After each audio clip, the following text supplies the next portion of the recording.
on resources and development part 2.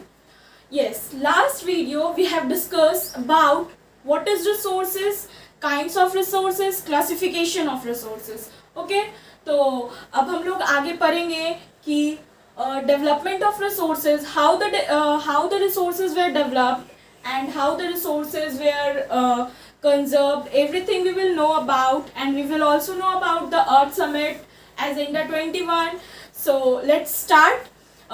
First of all, the notes is available in description box. Go and please check the notes, which will help you in making the notes. Now let's start.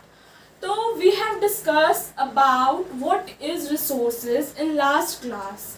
So anything which satisfy our needs is known as resources. I've told anything which satisfy our need is called resources. Okay, which is technologically accessible, economically feasible and culturally acceptable. ठीक है, तो मैंने आपको बताया था resources के बारे में कि रिसोर्सेज वो सब्सटेंस है, वो थिंग है जो किसी भी मेन के, किसी भी पर्सन के, किसी भी पीपल के नीड्स को सेटिस्फाई करता है और वो टेक्नोलॉजिकली एसेसिबल होता है. इट मीन्स कि टेक्नोलॉजी को यूज़ करके उसे डेवलप किया जा सकता है.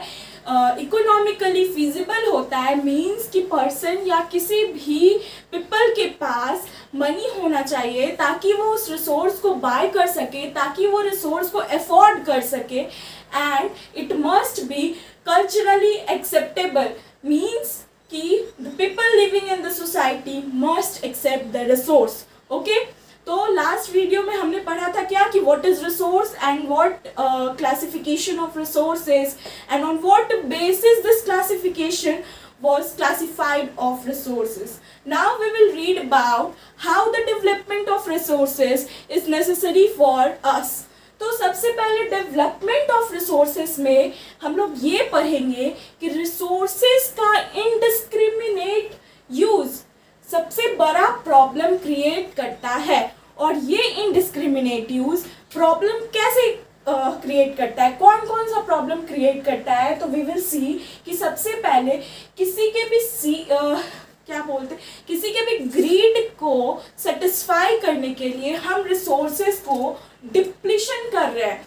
किसी के भी ग्रीड को सेटिस्फाई करने के लिए हम रिसोर्सेज को मिसयूज कर रहे हैं. इट मीन्स कि आप देखोगे जब एक पर्सन किसी चीज़ के लिए वो ग्रिडी हो जाता है तो उस चीज़ को वो मिसयूज करने लग जाता है, और वही हम ह्यूमन बीइंग्स कर रहे हैं. आज का जो सिनेरियो है उस सिनेरियो में हम सिर्फ और सिर्फ जो हम इंडिविजुअल्स हैं या फिर जो भी पीपल इस सोसाइटी में रह रहे हैं वो अपने ग्रीड को सेटिस्फाई करने के लिए रिसोर्सेज को सिर्फ और सिर्फ मिसयूज कर रहे हैं. दूसरी सबसे बड़ी प्रॉब्लम ये है कि हमारे सोसाइटी का डिवीज़न हो चुका है. इस इनडिस्क्रिमिनेट यूज ऑफ रिसोर्सेज के वजह से हमारा जो सोसाइटी है वो जो है वो डिवाइड हो चुका है. और डिवाइड किस में हुआ है, हैव और हैव नॉट में. तो what is here have and what is here have not. सबसे पहले हम एक एग्जांपल लेते हैं. तो चलो let's take an example of a water. ठीक है, अब जो कुछ एरिया है हमारे कंट्रीज में वहाँ वाटर जो है इजीली अवेलेबल है, और कुछ एरियाज जो ऐसे हैं जहाँ पे वाटर का अवेलेबिलिटी कम है. तो उस जगह पे जो रिच पीपल होते हैं, थोड़े पैसे वाले जो पीपल होते हैं, वो क्या करते हैं, वो थोड़ा ग्रीडी होते हैं और वो लोग अपने लिए वाटर को ढेर सारा स्टोर कर लेते हैं. ठीक है, और जो पीपल पुअर होते हैं वो लोग वाटर को स्टोर नहीं कर पाते हैं. And this is the main reason कि हमारा जो रिसोर्स है वो इतना मिसयूज क्यों हो रहा है. First point we have discussed that greediness has manipulated the resources a lot. ठीक है, तो वही प्रॉब्लम है कि हमारे सोसाइटी का डिवीज़न कुछ इसी प्रॉब्लम के कारण हो रहा है कि जो हमारा रिसोर्स है और जो हम लोग हैं वो क्या कर दिए हैं, डिवाइड कर दिए हैं सोसाइटी को 2 बेसिस पे. और जो पीपल रिच हैं उनके पास सारे रिसोर्सेज जो हैं वो अवेलेबल है, और जो पीपल पुअर हैं उनके पास रिसोर्सेज की अवेलेबिलिटी नहीं है. ठीक है, फिर उसके बाद जो सबसे बड़ा प्रॉब्लम है वो है है ग्लोबल वार्मिंग क्राइसिस। अब ये ग्लोबल वार्मिंग क्राइसिस के बारे में हम समझेंगे। मान लो जो सबसे ज़्यादा इंडस्ट्री अभी हम देख सकते हैं कि सबसे ज़्यादा इंडस्ट्रियल रीजन जो है वो यूएसए है, ठीक है।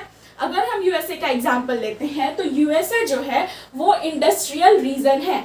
तो इंडस्ट्रियल रीजन है तो वो क्या कर रहा है, अपने इंडस्ट्रीज में बहुत सारी चीज़ों का डेवलपमेंट तो वो कर रहा है, बहुत कुछ बना रहा है, बहुत कुछ बेच रहा है, लेकिन जब वो बनाते हैं तो उसमें तो जो एयर रहता है वो बहुत ज़्यादा पॉल्यूट होता है। और मतलब जो भी इंडस्ट्री आती है उसमें बहुत अलग अलग तरह के पॉल्यूशन निकलते हैं। साउंड पॉल्यूशन क्रिएट होता है, एयर पॉल्यूशन क्रिएट होता है, बहुत ही अलग अलग तरह के गैसेस का वो निकलता है। तो उससे क्या होता है, हमारा जो ग्लोबल वार्मिंग है वो इंक्रीज हो जाता है, ठीक है, हमारा जो, और इसी कारण से ग्रीन हाउस इफेक्ट भी होता है, ठीक है। तो क्या होता है, वो सारे जो निकलते हैं तो वो क्रिएट करता है, उससे भी हमारा बहुत सारा रिसोर्स जो है वो क्या होता है, रिसोर्स जो होते हैं वो डिप्लीसिएट होते हैं। डिप्लीसिएट इट मीन्स वो बहुत ज़्यादा ही वो नुकसान पहुंचाता है वो रिसोर्सेज को, ठीक है। तो ये जो नुकसान पहुंचाता है रिसोर्सेज को, तो भाई ऐसा तो नहीं है कि यूएसए अगर कर रहा है तो यूएसए के ही रिसोर्स को वो नुकसान पहुंचा रहा है, क्योंकि जो एयर पॉल्यूशन हुआ वो पूरे वर्ल्ड में हो रहा है, वो ग्लोबली हो रहा है। तो ऐसा थोड़ी है कि यूएसए वाले लोग जो इस जो पॉल्यूट कर रहे हैं उन्हीं के पास ऐसा होता है, नहीं, वो पूरे ग्लोबल रीजन पे क्या होता है, पॉल्यूट करता है एयर को। तो उस वजह से रिसोर्सेज मैन्युपुलेट होते हैं और रिसोर्सेज में कमी आने लग जाती है। तो this is what global warming crisis. तो ग्लोबल वार्मिंग क्राइसिस का सबसे बड़ा प्रॉब्लम है इंडस्ट्रियलाइजेशन, ठीक है। Now what we can do, अब जब डेवलपमेंट ऑफ रिसोर्सेज तो इन सब प्रॉब्लम को क्रिएट करता है, और उसके बाद अगर हम बात करें तो इसका भी कोई ना कोई सॉल्यूशन होना चाहिए। तो भाई एक सॉल्यूशन है सस्टेनेबल डेवलपमेंट।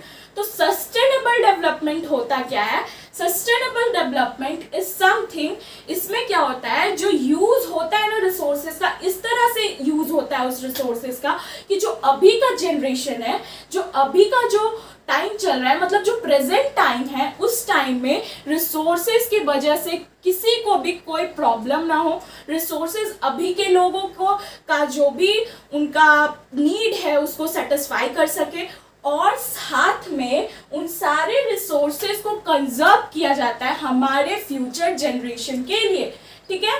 तो you see here कि use of resources in such a manner that it may not cause problem in the present situation and can be conserved for the future generation, ठीक है। तो आप इसका example, मैंने कल बताया था एक एग्जाम्पल कि वाटर जो होता है उससे क्या बनता है, हाइड्रो इलेक्ट्रिसिटी बनता है, ठीक है। तो रिवर वाटर से हाइड्रो इलेक्ट्रिसिटी उतना ही बनता है जितना हमें अभी ज़रूरत है, ठीक है। और बाकी जो भी रिवर वाटर हैं उनको कंजर्व करके रखा गया है, और वो कंजर्वेशन किया किसके लिए गया है, वो कंजर्वेशन किया गया है हमारे फ्यूचर जनरेशन के लिए, ठीक है। उसके बाद now let's see what is Rio de Janeiro earth summit 1992। अब ये जो अर्थ समिट था, ये जो रियो डी जेनेरियो अर्थ समिट था वो कब हुआ, वो हुआ था 1992 में, and it was held in Brazil, ठीक है। ये जो समिट था वो 1992 में हुआ था, ये अर्थ समिट 1992 में हुआ था, और कहाँ हुआ था, ब्राज़ील में हुआ था, and it was held between more than 100 country, ठीक है। ये कितने कंट्रीज के बीच में हुआ था, ना एक कंट्री के बीच में, ना दो कंट्री के बीच में, ना 3 कंट्री के बीच में, ना 10 कंट्री के बीच में। It was happened among more than 100 countries. तो आप सोच सकते हो कि it is also a global summit, मतलब इस समिट में जो थे, अर्थ समिट जो है, इस समिट में मोर देन 100 कंट्रीज, इट मीन्स कि किसी ग्लोबल प्रॉब्लम के ऊपर सॉल्यूशन ढूंढ रहे थे, इसीलिए तो more than 100 countries were there, no. तो उसके बाद देखो, held between more than 100 countries in Brazil, held to discuss the problem of environmental protection and socio-economic development of global labor। अब ये जो समिट हुआ था वो हुआ क्यों था, वो हुआ था हमारे इन्वायरमेंटल प्रोटेक्शन के लिए कि हमारा जो इन्वायरमेंट है उसे हम सब बहुत ज़्यादा मिसयूज़ कर रहे हैं। तो उस मिसयूज़ को कम करने के लिए दिस वाज हेल्ड, ठीक है, this earth summit was held. और इसमें यही डिस्कस किया गया था कि कैसे हम अपने अर्थ को प्रोटेक्ट करें, कैसे इसके सोशियो इकोनॉमिक डेवलपमेंट को और स्ट्रॉन्ग करें, ठीक है। तो this was held for discussing the problem related to environmental protection, ठीक है। उसके बाद the leader sign the declaration, जो भी लीडर्स थे, जो भी उस मीटिंग के लीडर्स थे, उन्होंने एक डिक्लेरेशन को साइन किया and that declaration was not another than agenda 21, ठीक है। वहाँ पे साइन हुआ हमारा एजेंडा 21। वी विल डिस्कस कि व्हाट इज एजेंडा 21, ठीक है। फिर उसके बाद ये एजेंडा 21 साइन हुआ। The summit ends with the adoption of agenda 21 for achieving sustainable development in 21st century. तो ये जो एजेंडा 21 था ये अडॉप्ट किया गया उस समिट में और इसका एम था sustainable development in 21st century, ठीक है। तो we have discussed about Earth Summit, which was held in Brazil in year 1992. It was held for the discussion over environmental protection, how we will protect environment, and the declaration was signed by the leaders of Earth Summit. और वो declaration था हमारा Agenda 21, which was aiming to have sustainable development in 21st century या 21st century. Now we will see what is Agenda 21. तो Agenda 21 क्या था हम ये देखेंगे कि declaration was signed by the world leader in the Earth Summit. As we have seen कि Earth Summit में क्या हुआ था, एक declaration को साइन किया गया था किसके थ्रू, लीडर्स के थ्रू। उस Earth Summit में एक जो हमारा डिक्लेरेशन था उसको साइन किया गया था and that declaration was agenda 21। फिर उसके बाद जिसका एम था it was only aiming for sustainable development इन 21, ठीक है। फिर उसके बाद इसके 3 इशूज़ भी थे और ये 3 इशूज़ के ऊपर ज़्यादा फोकस करता था। पहला इशू जो था इन्वायरमेंटल डैमेज, कि हमारे इन्वायरमेंट में जो भी डैमेज हो रहा है उस डैमेज को हम कैसे रोकेंगे, ठीक है। दूसरा कि poverty was the very big issue, poverty को हम कैसे कम करेंगे, ठीक है, क्योंकि पॉवर्टी अगर किसी भी कंट्री में रहेगा तो पॉवर्टी होने से पीपल लिटरेट नहीं हो सकते हैं, ठीक है। Unless and until from a country poverty will be not over, there a person cannot be literate. वो पर्सन क्या रहेंगे, इलिटरेट रहेंगे। जो भी पीपल बिलो पॉवर्टी लाइन आते हैं, आप देख सकते हो इंडिया में भी जो भी पीपल, ये बहुत ही नॉर्मल चीज़ है कि हम देखते हैं जो भी पीपल बिलो पॉवर्टी लाइन होते हैं वो लिटरेट नहीं होते हैं, ठीक है। वो उनके पास पढ़ने के लिए रहता ही नहीं है, पैसे ही नहीं होते और वो पढ़ेंगे कैसे। तो इसीलिए पॉवर्टी को हटाना बहुत ज़्यादा ज़रूरी है। और जब पर्सन लिटरेट रहेगा तो उसे क्या पता है कि रिसोर्स को कैसे यूज़ करते हैं और कितना यूज़ करते हैं। हम आप शायद ही जानते हो, हम आप भी बहुत सारे रिसोर्सेज को मिसयूज़ करते हैं। तो we are literate then also we are misusing the resources. तो आप समझ सकते हो कि जो पर्सन बिल्कुल भी किसी चीज़ का उसके पास आइडिया नहीं है, वो पर्सन कैसे जानेगा कि किस चीज़ को कितना यूज़ करते हैं और कब यूज़ करते हैं और कितना यूज़ करना चाहिए, ठीक है। तो इसीलिए पॉवर्टी भी मेन प्रॉब्लम है। उसके बाद है डिजीजेस, ठीक है। Last one is see here it is written diseases. तो लास्ट वन डिजीजेस क्यों, अब देखो अनलेस एंड अनटिल, अभी भी आप देख सकते हो ना, आप अपना प्रेजेंट सिनेरियो से ही आप एग्जांपल ले लो ना। अभी जो कोरोना वायरस चल रहा है, अभी जो ये कोविड सिचुएशन चल रहा है, ये पेंडेमिक जो चल रहा है, इसमें क्या हो रहा है, बहुत सारे रिसोर्सेज का मिसयूज हो रहा है, बहुत रिसोर्सेज का मिसयूज किया जा रहा है, ठीक है। तो क्यों हो रहा है भाई ये रिसोर्स मिसयूज, क्योंकि people are not able to work. सारे पीपल जो है वो धीरे धीरे बीमार हो रहे हैं और ये बीमार हो रहे हैं तो वो कैसे काम करेंगे, वो कैसे किसी रिसोर्स को डेवलप करेंगे और कैसे अपने इन्वायरमेंट को डैमेज होने से बचाएंगे? नहीं हो सकता है वो। जब तक आप ही अपने ऊपर ले लो इस चीज को कि जब तक आप ठीक नहीं रहोगे कैसे आप किसी और को बचाओगे? सबसे पहले तो it will be very necessary to save yourself. सबसे पहले इंसान खुद को सेव करेगा, उसके बाद ही तो वो किसी रिसोर्स को या किसी को भी सेव करेगा। तो it is also a main issue. तो यही 3 इशू को खत्म करने के लिए एजेंडा 21 वॉज अडॉप्टेड। ठीक है, एजेंडा 21 अडॉप्ट हुआ क्यों?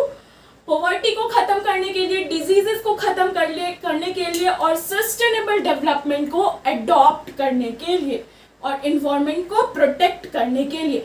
ठीक है, and it has one major objective that local government can draw its own agenda 21। Means कि जितने भी लीडर्स गए थे कहाँ, अर्थ समिट में, उन्होंने ये भी डिसाइड किया, उन्होंने सेंट्रल गवर्नमेंट जो हमारे किसी भी कंट्री के जो सेंट्रल गवर्नमेंट थे उन्होंने ये डिसाइड किया कि जो एजेंडा 21 है it will be made by every local government. क्योंकि भाई लोकल गवर्नमेंट को पता है कि उनके लोकेलिटी में वो जहाँ रहते हैं वहाँ किस चीज़ की ज़रूरत है और कितनी ज़रूरत है और किस रिसोर्स को कैसे डेवलप करना है और किस रिसोर्स को कब डेवलप करना है। ठीक है, तो इसीलिए it was told and the main objective was that कि local government has to make its own agenda 21 according to whatever they need or according to the satisfaction of the local government. ठीक है, now we have seen कि development तो हो गया resource का। ठीक है, now we will see कि what is resource planning। अब ये resource planning होता क्या है? तो रिसोर्स प्लानिंग होता क्या है उससे पहले लेट अस डिस्कस। आपको इसी से समझ में आ जाएगा कि why do we need a resource planning. तो रिसोर्स प्लानिंग क्यों नीड हो? Because resources are distributed unequally in uneven way. तो देखो रिसोर्स प्लानिंग को क्यों अडॉप्ट किया गया या फिर क्यों हम रिसोर्स प्लानिंग करते हैं? रिसोर्स प्लानिंग करना मतलब रिसोर्सेज मतलब किसी भी काम को करने से पहले हम एक प्लान बनाते हैं कि भाई मेरे को ऐसे ऐसे इस काम को करना है ताकि इसका रिजल्ट इस तरह से निकलेगा। तो उसी तरह से रिसोर्स को यूज़ करने के लिए भी पहले प्लान बनता था कि भाई उसको हम कैसे यूज़ करेंगे, कब यूज़ करेंगे और कितना यूज़ करेंगे। तो ये सारी चीज़ें देखी जाती थी। तो उन सबसे पहले कि हमें ये रिसोर्स प्लानिंग का नीड क्यों हुआ? ठीक है, हम लोगों को इस रिसोर्स प्लानिंग की ज़रूरत क्यों पड़ी? तो इस रिसोर्स प्लानिंग की हमें ज़रूरत इसलिए पड़ी क्योंकि क्या होता है ना कि हमारा जो रिसोर्सेज है वो डिस्ट्रीब्यूट किया गया है लेकिन वो अनइक्वली डिस्ट्रीब्यूट किया गया है। ठीक है, अनइक्वली डिस्ट्रीब्यूट किया गया और अनइवन वे में डिस्ट्रीब्यूट किया। अब यू विल आस्क सबसे पहले कि why it is distributed unequally, क्यों नहीं वो इक्वल सबको दे दिया गया है ताकि कोई मिसयूज ही ना हो रिसोर्स का। तो भाई इक्वल कैसे दिया जाएगा जब हम लोग सेटिस्फाई नहीं हो रहे हैं? किसी को उस रिसोर्स को ज़्यादा यूज़ करना है, कोई वो उस रिसोर्स को अफोर्ड ही नहीं कर पा रहा है, तो कैसे हम उस रिसोर्स को इक्वली डिस्ट्रीब्यूट कर देंगे लोगों में? मान लो कि अगर एक एग्जांपल आप ले लो कि आपके पास एक पेन है और आपके पास 5 लोग बैठे हुए हैं। आप इस पेन को बोल रहे हो कि I will give this pain in 10 rupees. ठीक है, तो अगर आप उस पेन को 10 रुपीज़ में दोगे तो वहाँ जो 5 लोग बैठे हुए हैं उन 5 में से जिनके पास 10 रुपया होगा वही तो उस पेन को लेंगे ना। ज़रूरी थोड़ी है कि वो 5 के पास भी 10 रुपये है। तो इसी कारण से रिसोर्स भी जो है रिसोर्स को वही लोग ले सके जो उस रिसोर्स को अफोर्ड कर सकते हैं। ठीक है, इसीलिए जो रिसोर्सेज है वो अनइक्वली डिस्ट्रीब्यूटेड है और अनइवन वे में डिस्ट्रीब्यूट है। अब जब वो अनइक्वली डिस्ट्रीब्यूट किया गया तो ऑफ कोर्स ये अनइवन वे तो हो गया, किसी के पास कम है, किसी के पास ज़्यादा है, किसी के पास है ही नहीं। तो यही रीज़न है कि हमें रिसोर्स प्लानिंग की ज़रूरत पड़ी। चलो अब नेक्स्ट क्वेश्चन अराइजेस कि what is 3 step resource planning. ठीक है, अब एक क्या होता है रिसोर्स प्लानिंग, तो हम लोग जान लिए कि भाई रिसोर्स प्लानिंग क्यों ज़रूरी है और रिसोर्स प्लानिंग होता क्या है। अब ये जानेंगे कि 3 स्टेप रिसोर्स प्लानिंग होता है। और फर्स्ट स्टेप होता है आइडेंटिफिकेशन ऑफ रिसोर्सेज। अब हम सबसे पहले रिसोर्स को आइडेंटिफाई करेंगे कि वो कहाँ है, ठीक है, उसका क्वालिटी क्या है, उसका क्वांटिटी क्या है, ठीक है। तो जब हम रिसोर्स को आइडेंटिफाई करेंगे और रिसोर्सेज को हम चेक करेंगे कि उसका क्वालिटी क्या है, वो उसका क्वांटिटी क्या है, मीन्स कि it is in large quantity और नॉट, it have a good quality और नॉट। हम लोग को इन सब चीज़ों का भी तो ध्यान रखना पड़ेगा ना। रिसोर्स को इवॉल्व करने के लिए इन सब चीज़ों का ध्यान रखना पड़ेगा, आइडेंटिफाई करना पड़ेगा कि वो कैसा है। Next is our that what is 3 step of resource planning. तो रिसोर्स प्लानिंग का 3 स्टेप है। First is identification of resource, means कि we will identify the resource, identify its quality, identify its quantity, okay? तो मतलब किसी भी resource को निकालने के लिए या फिर उसको हम क्या करते हैं, रिसोर्स जब जैसे ही मिलता है हमें तो उस चीज़ को हम एब्जॉर्ब करते हैं। तो उस चीज़ को एब्जॉर्ब करने से पहले उसकी क्वालिटी को तो जानेंगे कि भाई वो क्वालिटी गुड है या बैड है, it is injurious for a person और it is good for a person. उस चीज़ के बारे में पूरा सब कुछ पता करेंगे। तो इसीलिए सबसे पहले क्या करना है, हमें आइडेंटिफाई करना है रिसोर्स को। या identification of resources is necessary and it is the first step of resource planning. अब जो हमारा सेकेंड स्टेप है वो है evolving resources from proper planning. तो अब हम क्या करेंगे, जैसे ही हमें पता चला कि भाई आप एग्जाम्पल ले लो ना कि इस जगह पे रिसोर्स है, ठीक है, मैं जहाँ हूँ यहाँ पे एक रिसोर्स है और इस जगह पे अगर वो रिसोर्स है तो मैं पहले उसको देखूंगी कि वो रिसोर्स सही है या गलत है। ठीक है, मैंने देख लिया, आई एम सेटिस्फाइड कि वो रिसोर्स बहुत अच्छा है, ठीक है, and it is very useful for us. तो उस रिसोर्स को जब मैंने देख लिया कि भाई it is very useful for me, then now I will think ना कि how to evolve it, how to absorb it. अब इस चीज़ को हम एब्जर्व कैसे करें, तो उसके लिए भी एक प्रॉपर प्लानिंग होना चाहिए। उसके लिए अब मुझे देखना पड़ेगा कि मैं कौन सा टेक्नोलॉजी यूज़ करके उस रिसोर्स को इवॉल्व करूँगी, ठीक है ना। तो वी विल सी कि after identification it is necessary to evolve the resource, ठीक है।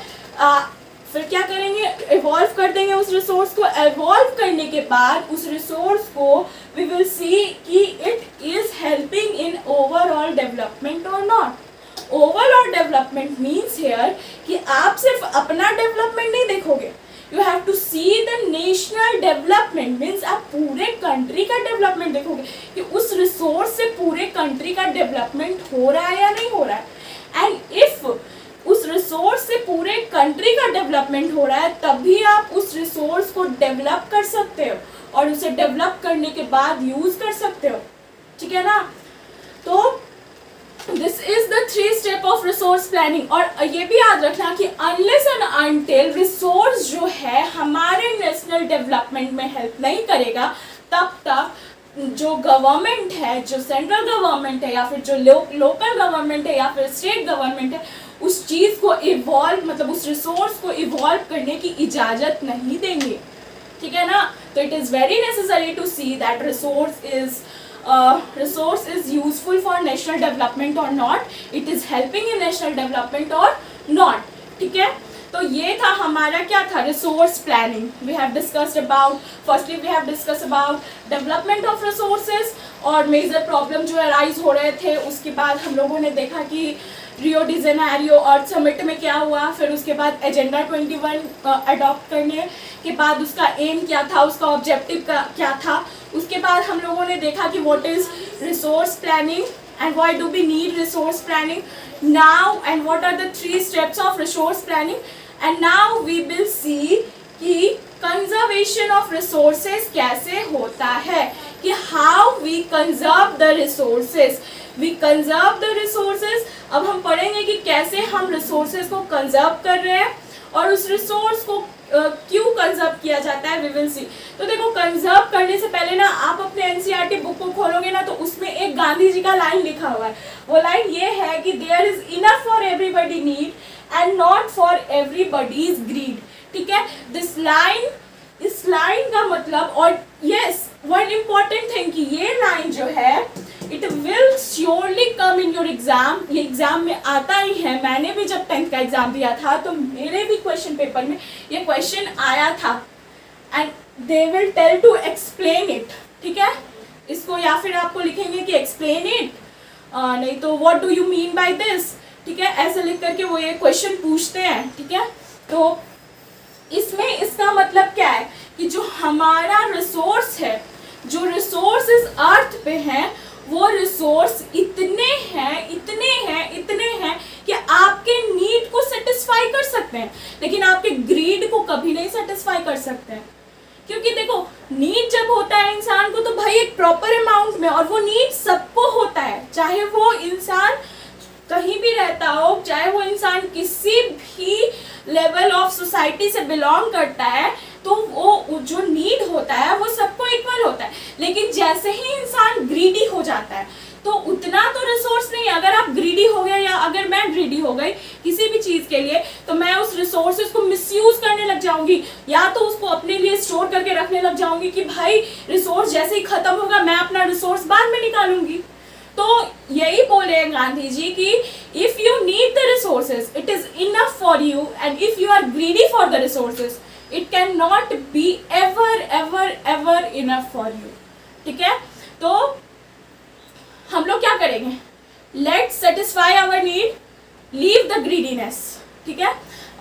उसके बाद नेक्स्ट था उनका एक और मानना था कि modern technology is a root cause depletion, resource depletion, ठीक है। तो मॉडर्न टेक्नोलॉजी को उन्होंने ऐसा क्यों कहा कि रिसोर्स का डिप्लेशन कर रहा है मॉडर्न टेक्नोलॉजी। देखो, पहले क्या होता था ना कि जब हमारे पास टेक्नोलॉजी नहीं होती थी, जब हमारे पास इतना अच्छा टेक्नोलॉजी नहीं होता था, तो हम क्या करते थे, किसी भी चीज़ को उतने ही अमाउंट में, जैसे आप एक एग्जांपल ले लो ना, चलो let's take the example of what, let's take the example of क्या बोलते हैं, वुड, ठीक है। तो फार्मर क्या करते थे, वो जाते थे फॉरेस्ट में जा करके वो वुड को उतना ही अमाउंट में कट करके लाते थे जितना उनको जरूरत होता था, ठीक है। लेकिन जब मशीन और मॉडर्न टेक्नोलॉजी यूज करने लग गए लोग, तो वो क्या करते थे, वो उस ट्री को पूरा कट कर देते थे, और उससे जो भी वुड उन लोगों को मिलता था वो क्या अपने पास स्टोर कर लेते थे। और ये रीजन था क्योंकि देखो, इजीली टेक्नोलॉजी यूज करके तो भाई इजीली आप कट कर रहे हो, और जब वो इंसान जाकर के खुद कुल्हाड़ी मार के उस लकड़ी को काटता था तो उसे समझ में आता था कि बस यार अब तो इतना हो गया ना, आज का तो काम हो जाएगा, कल का कल फिर आकर के काट लेंगे। तो इसीलिए मॉडर्न टेक्नोलॉजी को उन्होंने कहा है कि ये जो है ये बहुत ही मेजर काउज है रिसोर्स के डिप्लेशन के। यहाँ पे भी तो रिसोर्स डिप्लेशन हुआ ना। यहाँ पहले क्या करते थे, लकड़ी हम उतने ही अमाउंट में काट के लेके जाते थे, उतने ही अमाउंट में वो फार्मर काट के लेके जाता था जितना उनको जरूरत होता। लेकिन जब मशीन से कटा तो वो कट पूरा करके वो स्टोर कर दिया। अब जब वो स्टोर हो गया तो क्या होता है, स्टोर तो आपने कर दिया, लेकिन जब भीगता है, बारिश होता है तो वो भीग जाता है, और भीगा हुआ लकड़ी किसी भी काम में यूज नहीं होता है, ठीक है। चाहे वो आप अपने घर का क्या बोलते हैं कोई स्ट्रक्चर बन रहा है या फर्नीचर जो भी बनता है उसमें भी आप नहीं यूज कर सकते हो, और ना ही उसे आप सॉरी खाना बनाने के लिए यूज कर सकते हो। तो वो तो बर्बाद हो गया। अब क्या करोगे, जब वो बर्बाद हो गया तो फिर आप जाओगे, फिर जा करके आप काट के लेकर के आओगे, तो क्या हुआ यहाँ पे तो रिसोर्स का डिप्लीशन हुआ ना, रिसोर्स का मिसयूज हुआ ना। तो ये बोले थे गांधी जी की modern technology is the cause of depletion of resources, and it is true. हम भी इस बात को मानते हैं। फिर उसके बाद एक और था कि mass production must be replaced with the production by the masses. Mass production must be replaced with the production of the masses by the masses means कि यहाँ पे जितने भी mass production हो रहे हैं, मीन्स जो भी टेक्नोलॉजी से प्रोडक्ट किया जा रहा है उसे अगर पर्सन प्रोडक्ट करने लग जाए तो it will be in that amount only, जितना हम पर्सन यूज कर रहे हैं या जितना यूज हो रहा है रिसोर्सेज, उतने ही अमाउंट में रिसोर्सेज को बनाया जाएगा या रिसोर्सेज को डेवलप किया जाएगा। तो we have discuss here, you have seen कि हम लोगों ने आज पढ़ा डेवलपमेंट ऑफ रिसोर्सेज, फिर Rio de Janeiro Earth Summit 1992 which was held in Brazil, and next we have read about Agenda 21 which was adopted in what? In the Earth Summit 1992 Brazil, ठीक है.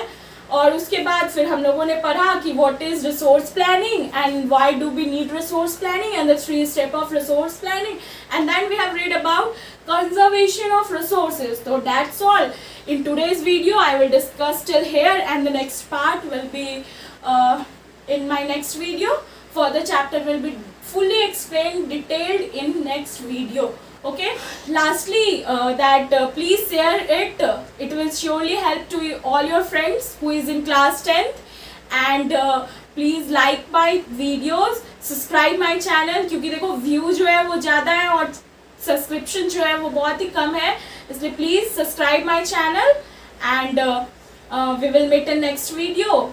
और हाँ, notes is available in description box. I know that here it is not written clearly, but you will find a detailed note in the description box, so please go and check the description box, and please subscribe my channel, please share the video, and please press the bell icon for further notification. Thank you.